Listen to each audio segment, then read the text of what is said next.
మనకు అన్ని విధాల అన్ని సౌకర్యాలు ఇచ్చాడు. భోజనం చేయడానికి భూమికి నుంచి పంట వస్తున్నది, మనం బ్రతకడానికి ఆ శ్వాస గాలిని అందిస్తున్నాడు, తాగడానికి నీరు అందిస్తున్నాడు. మరి ఇవన్నీ ఇచ్చినప్పుడు భగవంతుని మనం మర్చిపోతున్నాం. ఒకవేళ నీరే గాలి లేకపోతే మనం ఎన్ని నిమిషాలు నిలబడగలుగుతాం? నిలబడలేము. గాలి ఉంటేనే ఆయన భగవంతుడు. ఆ భగవంతుడు ఇచ్చినటువంటి గాలిని పీల్చుకొని భగవంతుని మర్చిపోతున్నాం. మరి గంట 2 గంటలైతే మనకు దాహం వేస్తుంది. ఆ దాహాన్ని ఇచ్చిన ఆ నీరు ఇచ్చిన వరకు భగవంతుడే. అయినా కూడా ఆ భగవంతుని నీరు తాగుతున్నాం, కానీ భగవంతుని మర్చిపోతున్నాం. మరి తర్వాత భోజనం, భూమి నుంచి వచ్చినటువంటి విత్తనాల ద్వారా మనం అన్నము, రొట్టె, ఇటువంటి ఆహార పదార్థాలన్నీ తింటున్నాం, కానీ ఆ భగవంతుని మాత్రం మర్చిపోతున్నాం. మరి ఇది ఎంతవరకు మంచి మర్యాదను ఒకసారి మీరే ఆలోచించుకోండి.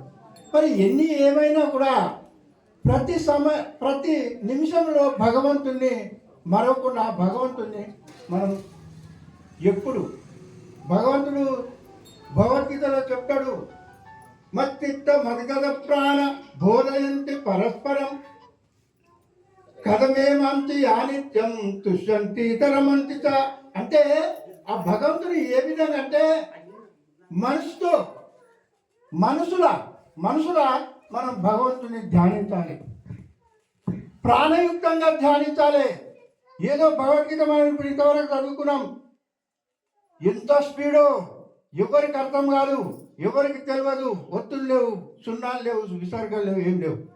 కానీ అది కాదు, మనం అంతర్గతంగా భక్తియుతంగా చిత్తము మనసుయుక్తంగా మనము భగవంతుని స్మరించుకుంటే భగవంతుడు మనకు తప్పకుండా మన ఎందుకు చూస్తాడు.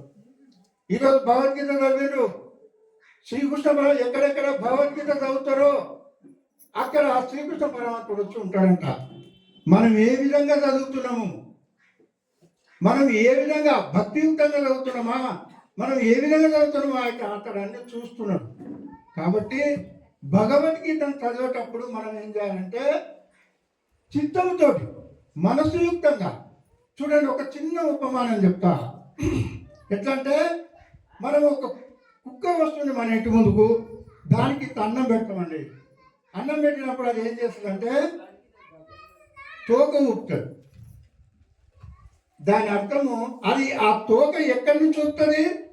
దాని హృదయంలో నుంచి వస్తుంది. అది అంటే ఆ కుక్క ఏమైనా భావన ఏంది తెలుసా మనకు? అన్నదాత సుఖీభవ అని. ఆ కుక్కకు ఉన్నంత విశ్వాసం లేదు మనకు. అన్నం తింటాం, పోతాం మన ఇంటికి.